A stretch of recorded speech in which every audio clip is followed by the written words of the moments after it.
안녕하십니까. 7월 14일 화요일 12시를 넘기는 시간입니다. 박원순 시장은 어제 연결식이 끝났고 그의 고향에 묻혔습니다.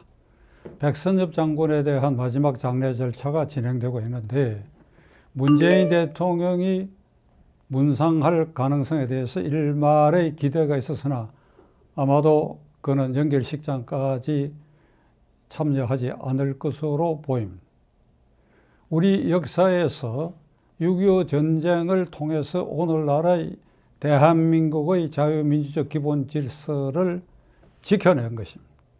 이 지켜낸 자유민주주의 질서 기반 위에서 정권 교체도 있었고 군사정권도 있었지만은 그러나 북한보다도 우위의 이 민주헌법을 지키려고 우리는 애써왔고 그 바탕에서 80년대 운동권도 탄생했고 그래야 문재인 대통령도 대통령이 될 수 있었고 그래야 그 운동권 출신들이 문재인 정권 아래서 국회로, 장관으로, 대통령 비서실장으로 전부 진입하게 돼서 오늘 이 순간에 부와 귀, 부귀를 누리는 그 자리에 올라섰는데 그 기반이 6.25 전쟁을 통해서 우리의 이 체제가 지켜졌다. 그 전쟁의 영웅이 백선엽 장군이다. 자, 그러면 거기에 따르는 응분의 예의를 표시하는 것이 그래서 정상인의 태도고 그것이 정상적인 정치 세력 집단의 태도여야 할 것 아닙니까?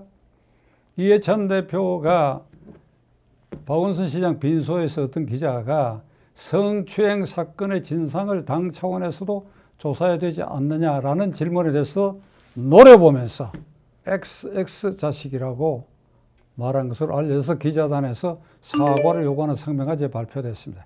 XX 자식 굳이 그렇게 표현해야 할 자기는 쌍발이죠. 자, 그러면 오늘날 그대들이 부귀를 누리는 기반을 만들어준 그 은공을 잊어버리면 그건 XX 자식이라고 칭할 수 없습니까? 제가 보기에는 그대들도 그 점에 있어서는 XX 자식이라는 비난을 받아서 마땅하다고 생각합니다. 백선엽 장군을 폄훼하는 청와대와 민주당 핵심 실세들은 여전히 박원순 시장을 순직자 내지는 준순교자로 인권운동의 대부다, 획기적인 서울시장을 폈다. 그래서 그를 띄우는데 성추문 사건을 덮는데 골몰하고 있습니다. 여러분 이 장례 기간 내내 보셨죠? 서울 시내 곳곳에 검은 천의 흰 글씨로 님의 뜻을 따르겠습니다. 그게 아마 장례위원회 아니면 민주당에서 비용을 대가 붙인 것 같은데 어느 경우라도 그거는 국민의 세금이지요. 사람이라는 건 평생을 평가할 때 마지막 순간이 중요한 것입니다. 님의 어떤 뜻을 따라야 된다는 것입니다. 민주당 실세들은 죽음으로 모든 것을 갚은 거 아니냐, 덮고 가자, 이런 말을 거침없이 쏟아내고 있습니다. 고소인이 고소한 사건을 기반으로 한 진상규명은 하지 말아야 된다. 진상규명을 함으로써 오히려 피해자에게 2차 가해가 발생할 수도 있다. 그리고 박원순 시장의 최측근이 없고 행정부시장을 지나면서 지난번에 국회의원에 당선된 윤준병 의원은 이런 말을 했습니다. 박원순 시장이야말로 미투 운동의 전범을 제시한 분이다. 전범이라는 뜻은 아주 모범적인 이런 근거를 제시한 분이다. 그가 스스로 목숨을 끊은 것은 피해자를 위해서, 피해자의 2차 가해를 막기 위해서 선택한 것이니까 이제 모든 것을 이 단계에서 덮자. 이런 황당한 소리들을 내지르고 있습니다. 시청자 여러분, 피해자 고소인이 제시한 고소사건, 현재 경찰이 조사를 하고 있는데 진상규명을 위해서 철저하게 조사를 해야 됩니다. 박찬종 씨 당신 무슨 그런 소리를 하느냐고 조사대장인 피의자가 죽으면 공소권 없음으로 그냥 뚜껑 덮는 거 아니냐? 그건 잘못 이해하고 있는 것입니다. 사법경찰관 그리고 검사가 최종적으로 어떤 사건을 철저히 수사해서 1단계로 혐의가 있느냐 없느냐를 밝혀야 됩니다. 혐의가 없을 때는 혐의 없음으로 불기소 처분하는 것입니다. 가령 이 사건은 고소사건입니다. 피고소인이 박원순입니다. 그러나 그가 사망했다고 해서 수사를 중단할 수 없는 것이 허위사실로 무고를 한 것인지 여부도 밝혀야 합니다. 그 사자 명예를 위해서도 억울한 고소를 당할 수 있는 가능성이 있기 때문에 진상조사를 한 데까지 해야 됩니다. 그렇게 해서 오히려 혐의가 없다. 죽은 박원순이가 혐의가 없다 하면 혐의 없음으로 결정해서 그의 명예를 살려주는 것이죠. 그 철저히 진상조사를 해야 됩니다. 그래서 혐의가 충분히 있다. 그런데 사람이 존재하지 않는다. 그런데 사람이 죽었다. 그런 단계에서 공소권 없음 하고 정리를 하는 것입니다.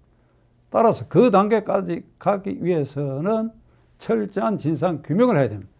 경찰이 지금 서울경찰청이 머뭇거리고 있는 것 같은데 이 방송을 통해서 촉구합니다. 머뭇거리지 마세요. 형사소법 절차가 지금 내가 말한 대로 되어 있으니까 철저히 진상 규명을 하십시오. 그대들이 할 수 있는 범위 안에 철저히 해서 그래서 그대들이 의견을 붙여서 검찰에 넘기십시오. 넘겨받은 검찰은 더 수사할 게 있으면 수사해서 그 최종적으로 혐의 없음으로 결론 내리기 어려울 때 그때 비로소 공소권 없음으로 결정해야 할 것입니다. 만일 경찰과 검찰이 진상규명을 더 이상 하지 않는다고 한다면 고소인인 피해자는 민사소송을 제기할 수 있습니다. 그걸 박원순 씨 상속인을 상대로 손해배상 청구를 할 수 있습니다. 그 민사재판 과정에서 손해가 발생했는지 안 했는지 여부를 따지기 위해서는 절차에 따르는 진상조사를 할 수 있습니다. 서류 제출 명령, 관련자 증인 책퇴. 그러니까 어차피 이 사건은 진상규명 쪽으로 가지 않으면 안 될 그런 절차가 남아있다고 하는 것을 시청자 여러분들이 명심해 주시기 바랍니다. 피해자가 고소장을 8일 오후에 제출하고 이어서 9일 새벽까지 경찰청에 조사를 받았는데 이 사실이 박원순 씨에게 어떤 경로를 통했는지 누설이 됐다 하는 의혹이 현재 증폭되고 있습니다.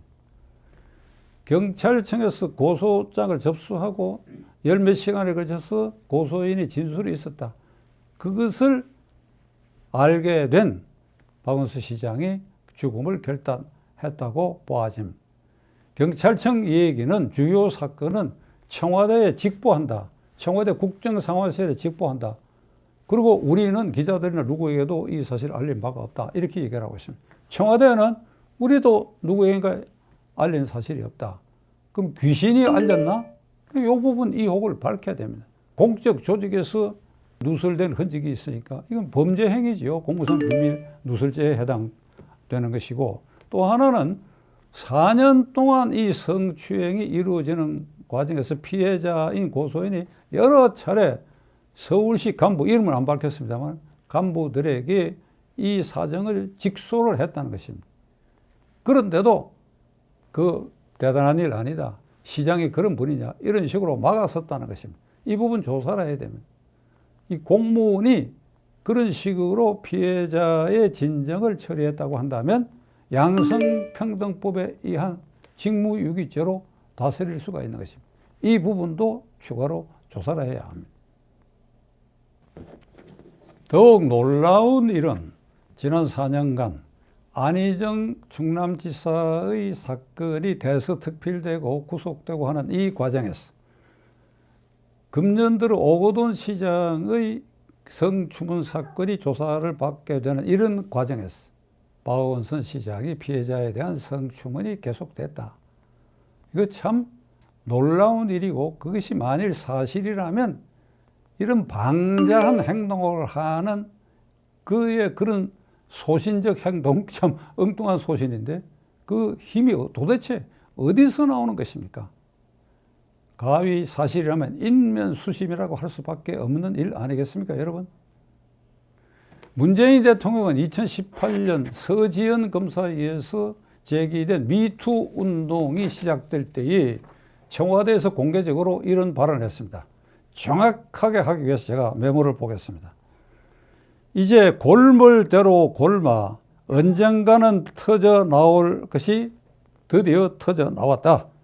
특히 촛불혁명으로 탄생한 현 정권에서 성평등과 여성 인권에 대한 해결 의지를 믿고 많은 피해 여성들이 미투 운동에 동참하고 있다. 이건 큰 책임을 느끼는 바이며 제도적으로 이 운동을 정착화하는 데 노력하겠다. 이게 2018년 서지현 검사의 미투 운동이 시작될 1월 달에 문재인 대통령의 공개적인 의견 표명입니다. 문재인 대통령의 이런 대국민 약속, 박원순 성추문 사건의 앞으로의 수사 과정에 정부와 여권 핵심부가 어떤 태도를 보이는지 국민은 두 눈 부릅뜨고 지켜봐야 할 것입니다.